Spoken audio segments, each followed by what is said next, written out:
At this point, I would like to introduce Dr. Alexander Kitroeff. He is, I'll read his bio for you all. He's our keynote speaker this year. Dr. Kitroeff is a professor of history at Haverford College in Haverford, Pennsylvania, and he will address the history of the Greek Orthodox Archdiocese of America. He was born in Athens, Greece, and completed high school and university studies in the UK. And after doing his national service in Greece, he moved to the United States in 1986 to pursue his academic career. He has taught at the Byzantine and Modern Greek Studies at Queens College, the Hellenic Studies program at Princeton University, the History Department at Temple University, as well as the History Department and Onassis Center for Hellenic Studies at NYU. And he began teaching at Haverford College in 1996.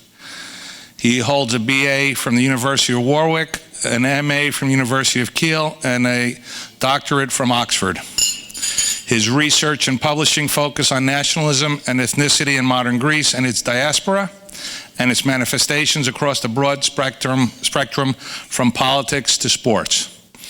Among his numerous publications that are also listed in your program, I think it's his most recent text that have been included in your welcome goodie bags, is The Greek Orthodox Church in America, A Modern History. So at this point, I'd like to welcome Dr. Kitroeff to give the keynote address.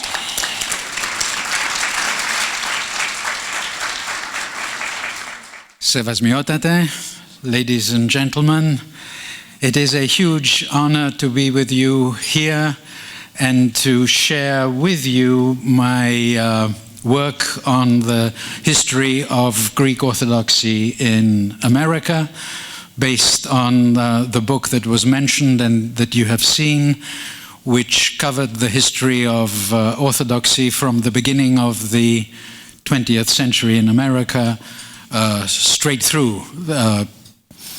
The book really concluded in 1999 because I wrote it just after that, but there is also a last part that examines the more recent years of the Archdiocese. I have this PowerPoint presentation. I've got about 26 slides here that seek to illustrate the history of the Archdiocese. As you can see, I've subtitled the presentation Tradition and Modernity. If there is one theme that I noticed when I was studying the history of the Archdiocese, is the continuous struggle and balance between tradition and modernity that Orthodoxy experiences, especially in the United States.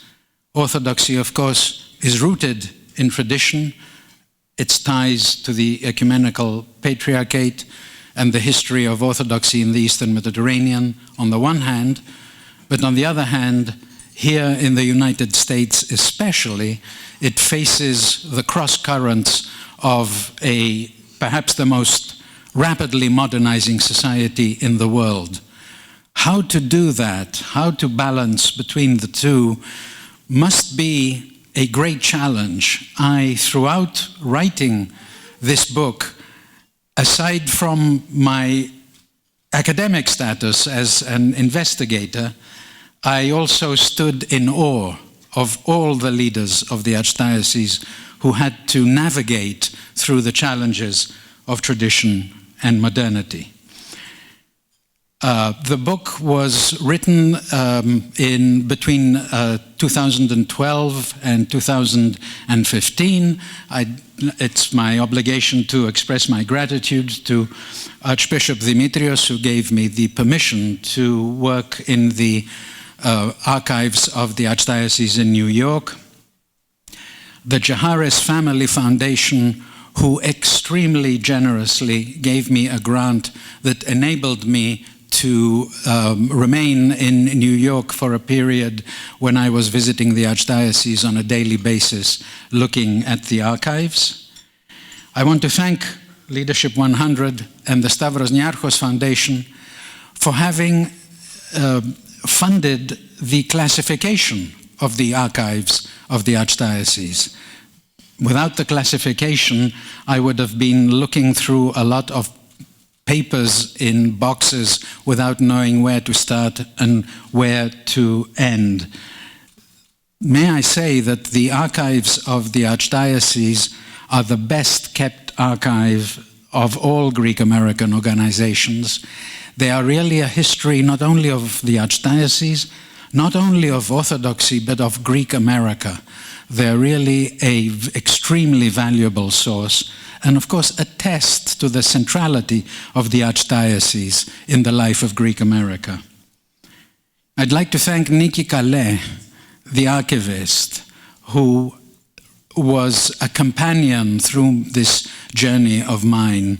She, of course, has a great experience of the life of the Archdiocese and was very, very helpful in explaining things that, of course, she had experienced, as did the other people you see on the list.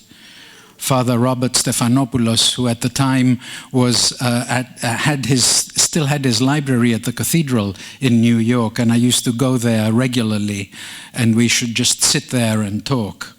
Father Alex Karloutsos, who shared his experiences. Charlie Moskos, the sociologist, whose work is fundamental in understanding Greek America and Orthodoxy in America. Spiros Vrionis, my mentor, the person who took me to the Onassis Center and essentially helped me launch my academic career. Spiros had taken notice of my doctorate, which was on the Greek community in Egypt, and had been impressed with the way I dealt with the community-patriarchate relations, and we established a close relationship since then. I also want to thank Northern Illinois and Cornell University Press. Cornell took over Northern Illinois. It's curious that I am mentioning the publishers, but I have to tell you that I submitted the manuscript on the history of Greek Orthodoxy to several publishers who have published books on other aspects of modern Greek history, and they weren't even interested in looking at it. They thought it was something that wasn't that important. And Northern Illinois had a short series on Orthodoxy in America, picked the book up. When they were absorbed by Cornell, there was a delay in the publication of the book. That's why I said I was working from 2012 to 2015. It came out in 2020, but also Cornell appreciated the importance.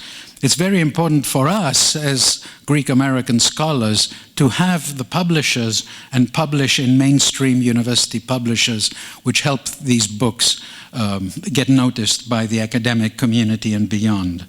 And of course, there are very many others mentioned in the book, and I just can't mention them all, but I thank them. My work, as I said, started with the Greeks in Egypt, which is where my father's side of the family came from. And in studying the Greeks in Egypt, I immediately came up to realize the significance of the Alexandria Patriarchate in the life of the Greeks in Egypt. The Greek community in Egypt was the most important diaspora community until the Greek Americans took over. Throughout the 19th century and early 20th century, the Greeks in Egypt were the most important diaspora community, and the church was fundamental in helping the Greeks keep their identity in Egypt. When Greek Orthodoxy arrived in America, there was a very difficult and challenging situation.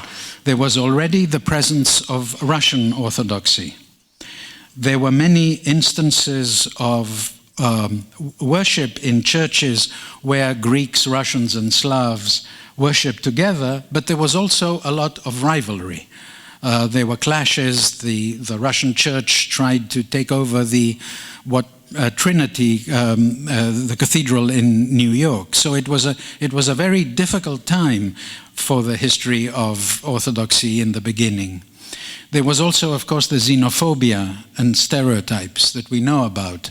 The Ku Klux Klan, the way in which the Greeks were classified as non-white, with very difficult and painful circumstances for many. Another problem that Orthodoxy faced was that there was no organization. So there were local communities that wanted to establish a church, and there was no streamlined way in which they could find a priest. That meant in many cases they wrote back to their villages asking the priest if he knew someone who they could send who could become the priest in their parish. But that was not a really very, very good system. It wasn't very organized. And soon very many people, some people were monks, some people were theology students, proclaimed themselves priests, arrived in the United States, went looking for a community, and then decided that they would become their priest. Sometimes it worked, inevitably sometimes it didn't. So that's one of the reasons, and one of the main reasons why the church needed to be organized, and this happens in 1922. Because I mentioned xenophobia, which is well known, I want to mention something which is less known, and that is that there was an acceptance of the Orthodox among certain Christian communities in America. We talk about the Ku Klux Klan, we talk about xenophobia, but there are several examples of the Presbyterian Church, among others, who were welcoming to the Orthodox. And that's an important thing that we have to acknowledge. I want to share with you here this slide. Many of you know the well-known anti-Greek pogrom that happened in South Omaha in 1909 in Nebraska. There were no victims, thankfully, but 3,000 Greeks were forced to flee the city in an anti-Greek xenophobic outburst that happened there. And it's well documented, and people have written on it. But if you look at the other slide, it's from the Omaha Sunday Bee, a local newspaper. This is 1915. And what they do is they have a whole spread on the history of Orthodoxy and the presence of Orthodoxy in America. Oldest of Orthodox religions is here. So it's important when we talk about xenophobia to acknowledge Christian communities and Christian people in the United States who are actually welcome. And that was one of the ways that enabled the Greeks to become established in the United States somewhat easier. But what really organized the church in the United States was the presence of Meletios Metaxakis, one of the most significant personalities in the history of Orthodoxy in the 20th century. Meletios Metaxakis served as Archbishop of Athens and Greece. He founded the Archdiocese in America. He became ecumenical patriarch. He was kicked out of Constantinople in an outburst of Turkish nationalism, became patriarch in Alexandria, where he died in the 1930s. A British High Commissioner in Egypt, having met Meletios Metaxakis only a few days ago, wrote to London saying the new Greek patriarch in Alexandria is nothing less than a Venizelos in robes. I can't imagine a better compliment for any cleric at the time, a Venizelos in robes. And truly, Metaxakis was a very strong, visionary personality who came to the United States, saw the situation here which I described, and as Archbishop of Athens, technically he wasn't because the royalists had kicked him out, but he didn't accept that. He, as Archbishop of Athens, he came here and established the Archdiocese. In 1922, the Archdiocese was established in a meeting in September, October of 1921, and then Metaxakis, who had become by that time ecumenical patriarch, made the establishment of the Archdiocese official on the 17th of May. It was thanks to Metaxakis that the Orthodoxy in America acquired a central organizing, leading entity which started to put the church and the local parishes in order. It's very significant that this happened in 1922. This is the end of World War I. The Asia Minor campaign is has started already, and it's clear that the many Greeks in America are by now deciding to stay in America. The information we have is that before World War I, 1 in 4 Greeks, sometimes it's 1 in 3 in some areas, go back, because the Greeks thought that they would have a short stay in America, they would make enough money and go back. By the end of World War I, and with Greece having gone through the Balkan Wars and political problems and World War I, and with the Asia Minor campaign beginning, it looked like many Greeks were deciding to stay in the United States. And this is, of course, one of the things that Metaxakis realized and moved towards establishing the Archdiocese. And the Archdiocese, as I said, May 1922. In July 1922, we have the establishment of AHEPA, which is the organization which is very focused on promoting the Americanization of the Greeks, inviting them to acquire American citizenship, and then draw the similarities between Americanism and Hellenism together, and in doing so protect the Greeks from xenophobia and the Ku Klux Klan. The relations between the Archdiocese and AHEPA deserve a separate book, but they are closer than people assume. AHEPA in the beginning had this very American image on purpose, because it wanted to show the Americans that the Greek identity was compatible with America. And many people have spoken about a rivalry between the two organizations. And yet AHEPA had that image, but leading AHEPANs locally were also on the board of the parishes in the United States. And continuously throughout history, the two organizations, which have different purposes and look towards different goals, nonetheless have had a close comparison, which has maybe been underestimated, at least by my fellow scholars in Greek American studies. This is an image of the old logo of the Archdiocese before 1996, when it was of North and South America, and this is from a bulletin of AHEPAs in the 1930s. I ask you, any outsider would look at these two logos of the Archdiocese and AHEPA, and what do you see? The cross in the middle. It's almost, you can almost rest your case there about the affinities of the two organizations. After the creation of the Archdiocese in 1922, Orthodoxy, despite its organization and despite its central body, went through a very difficult period because of the schism, the national schism in Greece, the polarization between the royalists and the Venizelists. And what happened was, it appeared that some parishes were siding with Venizelos and some parishes were siding with the king. Not only that, but although the Archbishop Alexandros was appointed by Metaxakis and is considered to be a Venizelist, precisely because that reason, there were clerics in Greece who were close to the royalist side, who traveled to America. 2 of them established independent Orthodox churches, and the situation got very, very difficult. Parishes got very, very polarized. But what I discovered in the archives of the Greek Ministry of Foreign Affairs was a report by the Greek ambassador Charalambos Simopoulos on the situation in Greece.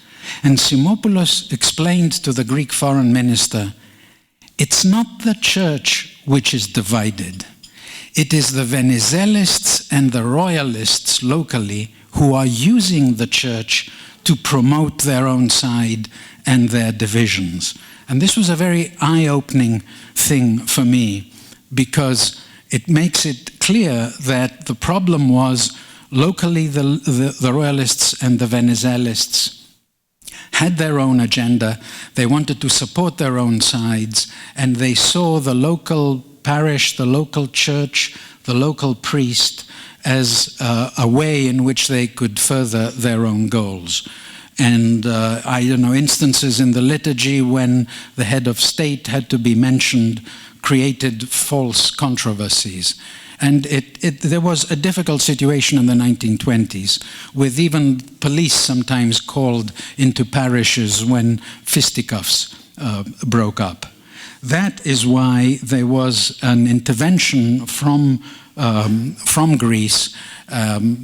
Ambassador Simopoulos had informed the Greek government of this situation, and the decision was that Archbishop Alexander, who was appointed in 1922 and had done his best to deal with the Venizelist-Royalist schism but hadn't succeeded, the decision was for him to step down and be replaced by a new hierarch, Archbishop Athinagoras Spyrou of Corfu, Kerkyra, who was enthroned in 1931. Prior to that, the Ecumenical Patriarch sent Metropolitan Damaskinos to examine the situation in the United States. Damaskinos had visited the United States in 1928 after the catastrophic earthquakes in Corinth that happened earlier that year, and Damaskinos had come here to raise money, and in raising money had gotten to know the situation in the history of the Archdiocese, and Damaskinos was sent again. By then, of course, he'd become an expert, and he made these recommendations to the Church of Greece and the Ecumenical Patriarchate, and the Greek Ministry of Foreign Affairs was assisting in the situation that a new page be opened in the history of Greek America. It is striking to read the warm welcome that Athinagoras received in 1931 when he arrived in the port of New York. They were representatives of AHEPA, they were representatives of GAPA, the other organization which was more Greek-oriented. There was the whole of the Greek press. There were thousands of Greeks welcoming Athinagoras, and it really seems from reading the warmth and the enthusiasm that the Greek Americans had by now gotten fed up with the schism. It had led only to divisions, and they now were looking to a new future. The schism itself was going to erode in Greece as well. It made even less sense to argue, to have an argument between Venizelists and Royalists in Greece. Athinagoras initiated a fundamental restructuring of the Archdiocese. And this is the one change he made was very, very important. Seeing that the parishes were weak and vulnerable to the intervention of local Royalists and Venizelists, because the community used to run the parish, he said that that relationship's got to be reversed. The parish is going to become the main local body of Greek American life locally, and will undertake the responsibility to run the schools, philanthropy, and everything else. It was a big change. It's very characteristic of our church here in America. Some people call it the Archiepiscopico Modello. It's different to other diaspora communities, but the situation in 1931 shows exactly that it was very, very appropriate, and it was something that was organically grew from the needs of Orthodoxy in America. So the parish became the most important local body. The parish controlled, obviously, by the local bishop and ultimately the Archdiocese. And this was a moment in which the Greek American life flourished with the establishment and organization of schools, the streamlining of schools, the streamlining of philanthropy through the ladies' Philoptochos and a central Philoptochos body. And so when we look at the history of the church and we see these difficulties in the 1920s, there's a spectacular growth in 1930s, very much thanks to Athinagoras' measures, but also Athinagoras' personality. There are tens of descriptions of admiration of Athinagoras. Apparently he was very, very tall. He towered over everyone. He was charismatic. He had a strong personality. He had a magnetic personality as well. And he swept Greek America with him.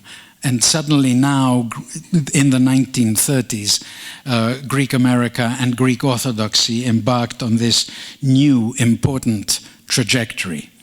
It's very, very typical that when the Greek American leadership wanted to respond to Italy's attack on Greece on October 28, 1940, they decided to form the Greek War Relief Association. It was Skouras and other Greek American leaders. The first thing they did was to go to Athinagoras, have a meeting in the Archdiocese, and the Greek War Relief Association, which played such a huge role in aiding Greece throughout the 1940s, during its war against Italy, during the occupation, and during the Reconstruction period, was blessed and approved by Athinagoras. The community by then, community leaders such as Spiros Skouras, who was tremendously influential, nonetheless needed the approval of Athinagoras. By then, the Greek Orthodox Archdiocese had become the most important and leading institution of Greek America. We saw this slide in the morning as well. I'm wondering how many leaders of a church would take a US president in their arms and embrace him in such ways. I think it's only Athinagoras. We can claim that as one of the firsts for Greek America. At the time, there was the beginning of the Cold War, and there were Russian Orthodox challenges to the ecumenical patriarch. And the patriarch was going to step down and be replaced. And there was a Cold War backstage game going on with the Russians trying to, in a sense, appoint their own person. So the United States got involved as well and favored the appointment of Athinagoras, who was seen again as the only personality who, having shown his worth in the United States and in the Greek American community, could now step up and take the most important position in Orthodoxy at the time when there was political polarization and challenges to the ecumenical patriarchate. And as you know, Athinagoras, as we all know, I think, travels to Constantinople on Truman's personal plane. Athinagoras was replaced by Archbishop Michael in the 1950s.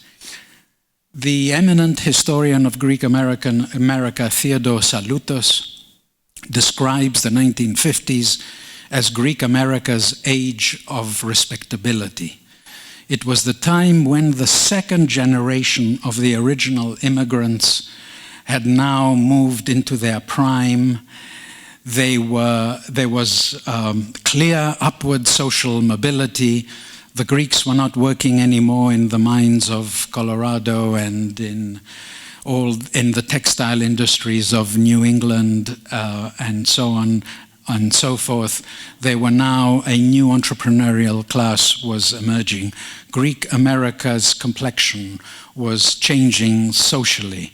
And politically as well, I think we know that in the 1930s, the Greek Americans overwhelmingly supported Roosevelt, as did most European white ethnics at the time.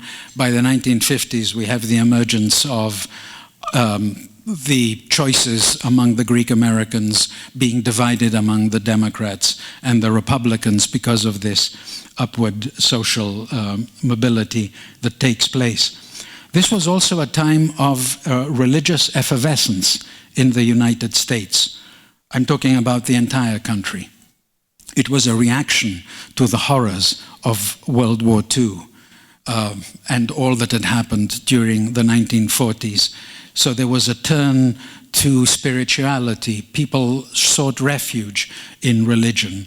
And the religion becomes even more important and valuable in America in the 1950s.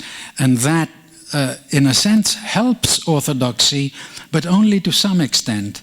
Because if you read what people are talking about the rise of religion in the United States in the 1950s, and there's a book with that title, they're talking about Protestants, Catholics, and Jews. Protestant, Catholics, and Jews. Somebody's missing. Somebody was missing, but Archbishop Michael, who had served in London, was able to project Greek Orthodoxy to make sure that Greek Orthodoxy took its place in America.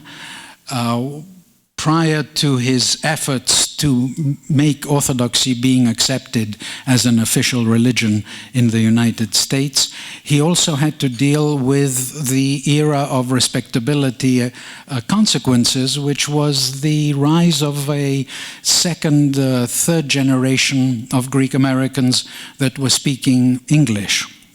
Remember, at the time, we might not have xenophobia, but assimilation was still the norm. We didn't have the revival of ethnicity that I will speak about very soon. So there was pressure to assimilate and speak English. And to that extent, many of the young Greek Americans either didn't speak Greek well enough or were not that comfortable with Greek. And Michael took the important step of, first of all, establishing a youth organization of the church, and secondly, allowing that youth organization to speak English. It's this dichotomy, this navigation between tradition and modernity that Michael is managing very well. It's easy for some people to say, oh, okay, now maybe we can speak English. And if you look at the National Herald and the Atlantis at that time, people were saying, why shouldn't we speak English? And there were even visitors from Greece telling the Archbishop and others, why don't you give up with the Greek schools? It's a losing battle. There's too much English and assimilation here. And Michael hit back, if I can use hit for the actions of an archbishop, and he published a very important article in the newspapers, "Η πρέπουσα απάντηση," the appropriate response. He said that we are going to allow Goya to speak English, but we are not going to abandon Greek, which is part of the tradition of our church. So he managed that balance extraordinarily well.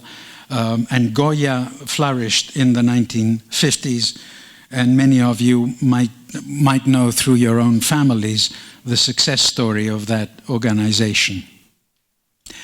But maybe the most notable achievement of Archbishop Michael was symbolized by when he offered the invocation at President Dwight Eisenhower's inauguration in January 1957. We had an anti-Greek riot in Omaha, Nebraska in 1909. We have signs, no Greeks, no Irish, etc., throughout the 1910s and even the 1920s. We have the Ku Klux Klan in 1920. And in 1957, the Greek Orthodox Archbishop is offering an invocation in Washington in the 1950s. It's extraordinary. It really shows you the way Orthodoxy strengthened during that period, and a great deal of credit is to Michael, and of course Michael and his collaborators, in being able to approach the White House, continue the tradition of good relations. Athinagoras had this very personal connection with Harry Truman. I'm not sure how easy it must have been to have a personal connection with President Eisenhower, all due respect to him, but Michael managed. He was there at the inauguration, and of course our archbishops have been in that venue since then. But this was the first, and it was a huge success and signified the strengthening of Orthodoxy in the 1950s. Michael passed away in 1959 and was replaced by Archbishop Iakovos. It's very difficult to capture the significance of Archbishop Iakovos in any study. He is an extraordinarily strong personality. He is charismatic, he is authoritarian, he's a visionary, he's clever, he's a strategist, he's a tactician. I was publishing a book that was going to appear at an academic publisher, and we academics are supposed to be kind of critical and not get carried away by our subjects. It's a no-no. Nonetheless, I couldn't help being overwhelmed and impressed with the way Archbishop Iakovos conducted his tenure and the work he did in the Archdiocese. In the archives of the Archdiocese, Niki Calais showed me a handwritten note by Iakovos, like an autobiographic note. And he spoke about his childhood experience on the island of Tenedos in the northern Aegean. Tenedos was one of those islands, it's right next to the Dardanelles. The Greek Navy took it over in 1912 during the Balkan Wars when the battleship Averof was controlling the Aegean. And Greece held on to Tenedos until 1923 with the Lausanne Agreement. Turkey insisted that because Tenedos was close to the straits, for some reason it presented a strategic danger. And for that reason, Venizelos at Lausanne had to accede to that demand. And Tenedos was handed over to the Turks. And Iakovos had this traumatic experience. At the age of 12, he's looking at the at a central building on Tenedos, and the Greek flag is taken down, and the Turkish flag is going up. And that I think marked Iakovos for the rest of his life. I spoke about him as a strategist, as a tactician, as a leader, but he was also a very he had a humanity in him, and his childhood. He never forgot this moment in his childhood, and it influenced him throughout his life. What I realized when I was studying Iakovos' tenure was that the 1960s and early 1970s was an extremely turbulent time for both the United States and Greek America and Greek Orthodoxy. We still don't have the ethnic revival. We still have increased assimilation. We have Greek Americans leaving the Greek towns and moving to the suburbs. And the slide to the bottom right is of course, it's the modern church in Milwaukee, which kind of signifies that Greek America is modernizing and going into the suburbs. We have the civil rights movement, which is a challenge for white European ethnics. We have the establishment of the dictatorship in Greece. And we have a new wave of Greek emigration. After World War II, right through till that point, we have displaced persons and others coming into Greece. We have about 75 to 100,000 Greeks come in the 1950s. HEPA and other organizations take steps to try and persuade Congress to allow more and more Greeks to come in. But in 1965, the United States rethinks its immigration policies. It acknowledges that the restrictions it made in the 1920s were unfair to the Southern Europeans and allows more Southern Europeans to come into the country. As it happened, those changes brought more emigration from Asia and South America to the United States. But from 1965, 68, right through to the mid-70s, we have another influx of Greek immigrants. And this influx of Greek immigrants was, I've got to choose my words carefully. There were cultural differences between the second and third generation Greek Americans and the new Greek immigrants. And Father Patrinakos, who was one of the intellectual lights of the Archdiocese, has spoken about how the new immigrants were a little bit suspicious of the older Greeks who didn't quite know that well Greek, or they had an accent. They weren't that interested in joining the church. They wanted their topika somatia. There was a bumpy relationship that was going on. So Iakovos is faced in the 1960s with all these new phenomena, this kind of strife, these issues that he had to face, and he faces each one at a time. Let me talk about the his attitude towards the Greek dictatorship first. And as you know, the Archdiocese does hold a clergy laity congress in Greece during the early period of the military regime. But if you look at the correspondence between Archbishop Iakovos and political leaders at the time, what Iakovos was doing when he communicated with the regime in Athens was that he was trying to broker an arrangement which would lead to the democratization of Greece. He was talking to the colonels, he was also talking to Karamanlis, he was also talking to the former king. He had all lines open. I made a presentation right on this part of his activities in Greece. So somebody got up somewhat irate at my conclusions and said, δηλαδή ο Iakovos δεν ήταν με τη Junta. So Iakovos wasn't with the junta. And I said, I answered, it's not with Iakovos, it's not a case whether Iakovos is with someone. The question is someone with Iakovos?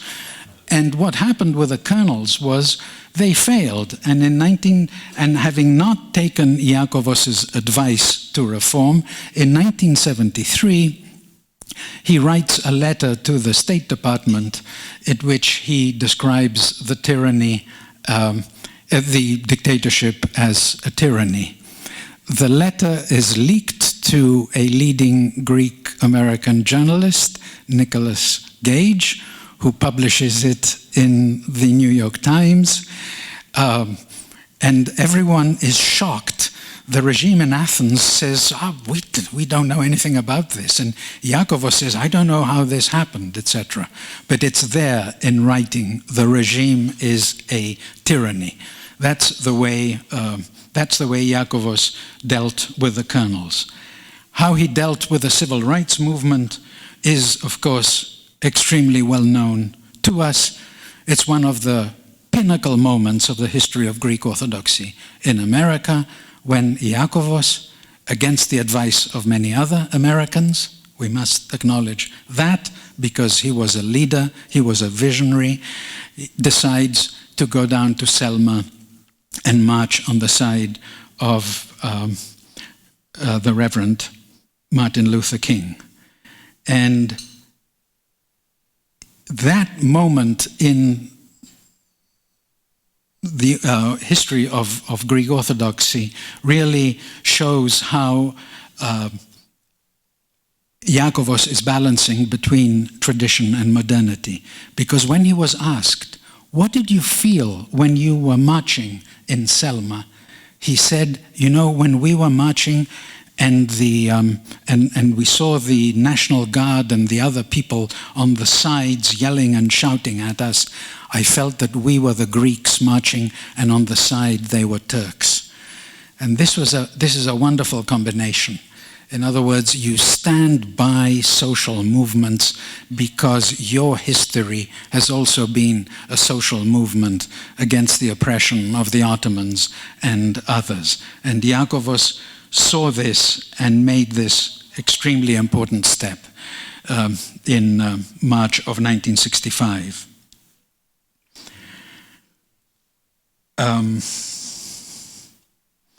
I see Nicolas Cage in the audience. I didn't realize he'd be here. We have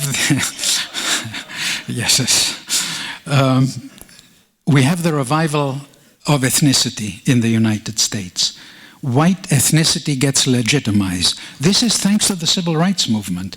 This is thanks to Black is Beautiful. Because if Black is beautiful, all other colors can be beautiful. We have this kind of extraordinary movement in which there's a revival of the European ethnics who weren't that supportive of the civil rights movement at the best of times, realize that America is changing a page. Ethnicity and origins are important. Roots are important. The famous television series Roots happens. And so the European ethnics turn to their roots, and ethnicity becomes legitimacy. And in this important article in the New York Times, Nicolas Cage uses the phrase, "It is chic to be Greek." If I got $1 for every time I say that in my presentations, I would be wealthy. Or maybe I should give royalties to Nicolas Cage. But it's a very important moment, but it's a challenging moment for the church as well, because the revival of ethnicity brings you closer to your roots. But on the other hand, it's encouraging the work and the activities of the Greek-born who are still trying to make their mind up about the church. And this leads us to one of the two big crises that explodes during Iakovos' tenure, and that is the liturgical language crisis in 1970. Quite frankly, it's very hard to understand. Michael had allowed Goya to speak English. In 1964, at the Denver clergy laity, Iakovos had said that parts of the liturgy can be spoken in English. And then in 1970, he says the same thing but with much stronger terms, and talks about maybe an autonomy of the Archdiocese at the clergy laity that takes place in New York, which is, of course, where the many Greek-born immigrants are there. And for me, it's the biggest misunderstanding that happens. Iakovos is mercilessly attacked by the Greek language press and other leaders of Greek American organizations because they claim that Iakovos is somehow Americanizing the church too quickly. He's trying to cut away our roots. He wants an autonomous church, etc. And this was a very difficult period for the Archdiocese. And in the end, Archbishop, Ecumenical Patriarch Athinagoras intervened and calmed the situation down, and Iakovos had to explain the situation. But you know, I've spoken to when I did my research, I spoke to some of the people who were criticizing Iakovos, and they acknowledged that they were wrong. I can say, and I asked them if I could say that publicly. He's passed away now. Dear friend Panayotis Makrias, who had the Nea Yorki magazine, I went and we had a long interview, and I said, "Τι κάνατε?" Δεν μπορώ να το καταλάβω. And he says, Alexandre, κάναμε λάθος. We were wrong. They were wrong because, as we know, of course, Greeks react emotionally to many things, and that move towards the English language, which was visionary, it was obvious that was going to happen, came at a time which upset a lot of people. But what happened eventually was local parishes used the English language whenever they needed, and used Greek whenever they needed, and there was a synergy between the two languages. It's the synergy between tradition and modernity that defines the history of the Church.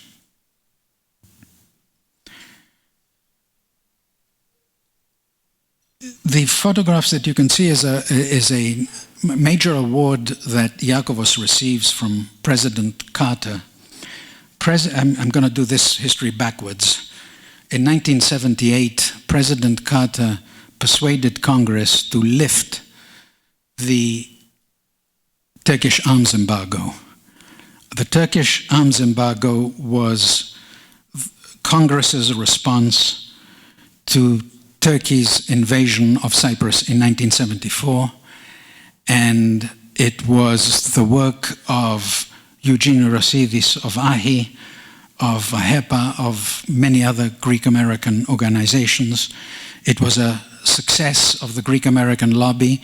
It's remained. Now, if you go to the textbooks that look at US foreign policy formation and the role of lobbies, there's a reference to the Greek-American lobby. It was an extraordinary success. And Iakovos had his own organization, UHAC, with Andrew Athens, and participated in the work of the lobby. In 1978, just before Congress voted, there was a huge demonstration in Washington, D.C. Iakovos was there demonstrating against Carter and the possible lifting of the embargo, but Iakovos, above all, was open to talking to everyone. He saw himself as an interlocutor. He was going to talk to both sides. And therefore, despite the fact that he stood in the demonstration against Carter and the Turkish arms embargo was raised in the end, nonetheless, Iakovos was able to continue having very, very good relations with Jimmy Carter. For Greece's interests, Iakovos saw himself that the embargo was lost. There was another system put into place. Iakovos considered that he should still be talking to the White House, and so he did. Carter responded to Iakovos, and the two men got together. On the left, you see it's a memo from the Gerald Ford archives that speak about a meeting early on during the embargo at which Archbishop Iakovos is leading the Greek delegation that's meeting with the president and Henry Kissinger. And here we see Iakovos with Carter. Another case of balancing, a very interesting. It's fun to read. The summer of 1988. Mike Dukakis, of course, is the Democratic candidate, for president, and George Bush is the Republican candidate. What do the Greek Americans do? Well, most vote for Dukakis, some vote for Bush. But what does Iakovos do as the leader of the Greek Americans? Both sides make claims on Iakovos. Both sides want to be with Iakovos. And Iakovos, of course, will respond. He will have, this is the slide on the left shows the 1988 clergy laity that took place in Boston, and you can see Mike Dukakis on the left, and Congressman Bradamus is further to the left, and you must have seen the one on the right. Iakovos manages and establishes close, good relations with both candidates and continues a very good relationship with Bush as continuing his way as an interlocutor. By then, of course, Iakovos is considered the leader of the Greek American community. In fact, the Archbishop from then on is clearly the leader of the Greek American community with all of the responsibilities that entails. And that, I think, although Athinagoras and Michael opened the way to that, was solidified and crystallized by Iakovos. And that's a very important element in our history and the history of the Archdiocese.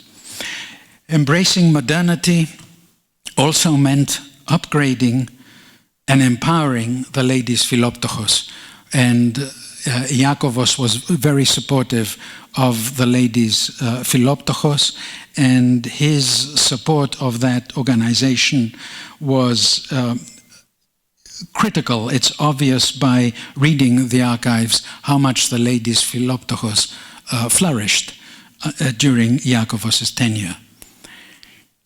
This is an interesting thing when one talks to outsiders, to Orthodoxy, and you say, you know what, women play an important role in the life of Greek Orthodoxy in America. And they say, what? You don't have, the priests are all men, the leaders are all men, what are you talking about? And of course what you have to do is you've got to have to explain to people the daily life of Greek America, the daily life of Greek Orthodoxy. One book that has to be written is about the contributions that women in each parish make during those annual Greek festivals. It's really an extraordinary example.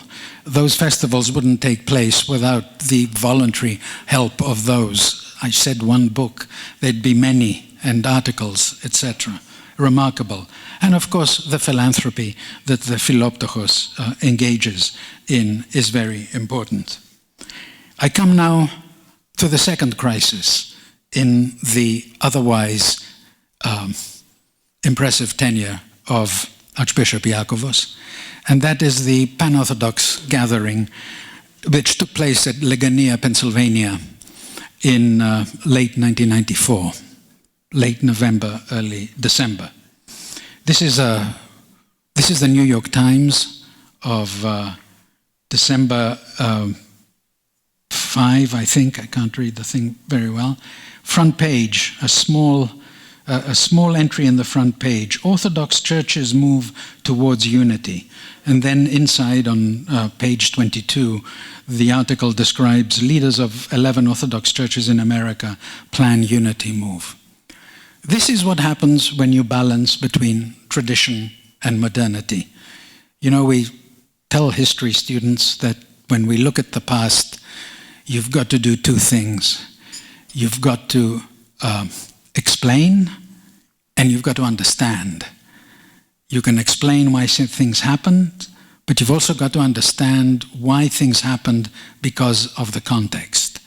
And at that particular moment, there was a movement among several Orthodox leaders as part of the gradual Americanization of Orthodoxy to gather in Legania and think and decide and imagine what might happen if there was an American Orthodox church. It was a move that shows that when you balance between tradition and modernity, sometimes you can get it wrong. Sometimes you can push modernity too far. Something that might be feasible in the future, you think might happen at the time. That's my reading of the Legania meeting that happened, and which was the last big event in Iakovos' tenure. He steps down in 1996. It was a move that was premature because things had already changed internationally. To have an independent American Orthodox Church in America would mean possibly mean weakening the ties of the ecumenical patriarchate, with the ecumenical patriarchate. But at the time, the role and status of the ecumenical patriarchate was actually increasing. And I take you to another article in the New York Times by the visionary, very important journalist Alan Cowell. This is February 7, 1994. In vastly changed world, patriarch sees changes. As religion seeks to revive in the post-communist world as much as a marker of conflict as a font of solace, Patriarch Bartholomew is seeking to bring new prominence, strength, and unity to his church. What we talk about in my field, which is the study of ethnicity and immigration and diasporas in America and worldwide, is that the collapse of communism, the beginning of transnationalism and globalization that happens from 1989 onwards very steadily, empowers transnational organizations and diasporas. It's a kind of 101 thing that you start class with. That means that, and of course now when we see the strength of the ecumenical patriarchate, it may not be surprising to you, but this is a moment in history in which the ecumenical patriarchate, a par excellence transnational organization, is gaining strength, gaining status, partially because of the collapse of communism in Eastern Europe, although there are going to be tensions there, but also because precisely now borders are becoming less important in the world. And of course, the age of the internet as well is helping communications across borders. So this is the time when the ecumenical patriarchate is strengthening. So this is the time to actually strengthen your ties with this transnational organization. It's maybe if they had waited a little bit, those leaders of Orthodoxy would have witnessed the strengthening of the ecumenical patriarchate, and they might have thought about their future strategies in a different way. Iakovos' farewell liturgy at Central Park was a momentous occasion. It was pouring rain that day. It was a summer day in New York City. The clergy laity had taken place, but thousands of people gathered under umbrellas to say farewell to a prelate who was stepping down and who had really, and this Archbishop Elpidophoros mentioned it in our morning sessions.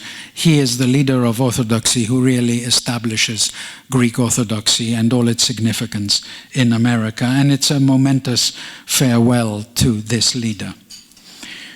What follows is a period of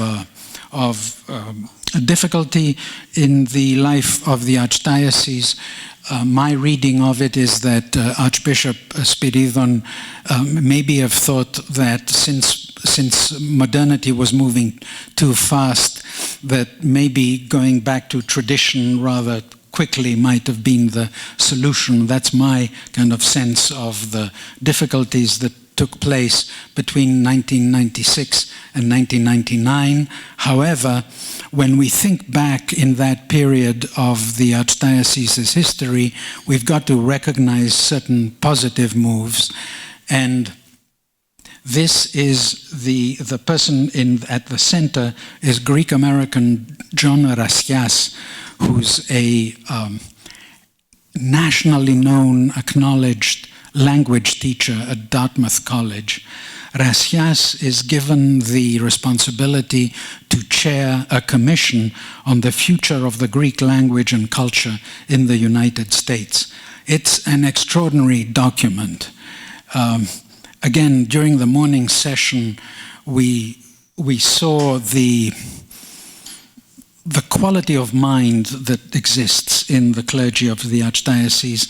The archives in the Archdiocese are also full of those examples. This is a project that the Archdiocese undertook, which is really a very, very sophisticated analysis. John Rassias, this nationally acknowledged expert, produced this commission in 1999 about the future of the Greek language, and he talks, and it's a part that I like very much, being at Haverford College, because he says we've got we can establish Hellenic College Holy Cross. We can make it even stronger. If you can have a Jewish Brandeis and you can have a Quaker Haverford, we can have a Greek Orthodox university as well. A very, very visionary, very, very important report. There are probably elements now that they're outdated. It's over 2 decades old, but it reminds us of the quality of thought and analysis that took place and takes place in the Archdiocese. As I said, my book concluded in 1999. Archbishop Dimitrios had given me permission to look at the archives, and as a historian, I felt it wouldn't be appropriate for me to cover the period of Archbishop Dimitrios. Because of the delay of the book, I thought I would put a small epilogue. And again, in my reading of the period of Archbishop Dimitrios, is that it's a period when the Archbishop's main function is to calm the waters, and calm the waters he does. It's clear that the Church has come through a difficult period. You can't have the exit of a strong personality such as Archbishop Iakovos without waves, without issues. Any institution would have gone through that. So I think what Archbishop Dimitrios achieves is to calm the waters and help the Archdiocese continue, pick up, regain its momentum and progress. And again, speaking as someone who is writing about Greek Orthodoxy for outsiders, we know all about St. Nicholas, the issues that were created for the Archdiocese, the way how wonderfully they've been overcome.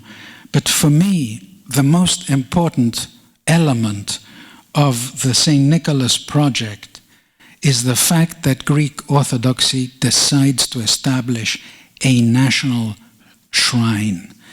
That, for me, is an example of a confidence, of a sense of self-assertion. The fact that, yes, Greek Orthodoxy, it's not just that Greek Orthodoxy has now been accepted by the Eisenhowers and the Carters. The project's gone a step forward. Greek Orthodoxy is telling the entire America that our church can become a national shrine for everyone. If that is not a sign that Greek Orthodoxy is an integral part of America, that tradition and modernity have been combined, I don't know what is. Allow me to end on a personal note, although academics shouldn't end on a personal note. One of the luckiest things that happened to me was that I met Archbishop Elpidophoros on March 5th, 2020, at Stockton University in New Jersey. He was invited by my colleague, Tom Papadimitriou. It was exactly a week before everything closed down because of COVID. I think it was a Thursday the 5th. On Thursday The 12th, the governor of Pennsylvania said we're closing down, and on Thursday 13, that was it. As you know about it, don't you? So this was a wonderful occasion because I had the opportunity to meet the Archbishop and listen to his presentation at Stockton College. And in fact, I was taking notes. I was the only person taking notes. And what I read in the Archbishop's presentation and what I understood was that this combination of tradition and modernity is very much part of the Church's strategy. In other words, yes, the Church will Americanize as much as it has to, according to the circumstances, and who knows what will happen in the future, but we are about the present and the immediate future. And on the other hand, it will remain a diaspora of the ecumenical patriarchate, because without remaining a diaspora attached to the ecumenical patriarchate, it's going to lose its tradition. And if the Church loses its tradition, it's going to lose its moorings, and then it's not going to be the Church that it was supposed to be. It's not going to be the Church that was established by all those priests who arrived in the early 20th century, the Church that Meletios Metaxakis wanted to establish, that Archbishop Alexandros tried to keep out of the fray of the Venizelists and the Royalists. It's not the Church that Athinagoras so dynamically established as the main institution of Greek America.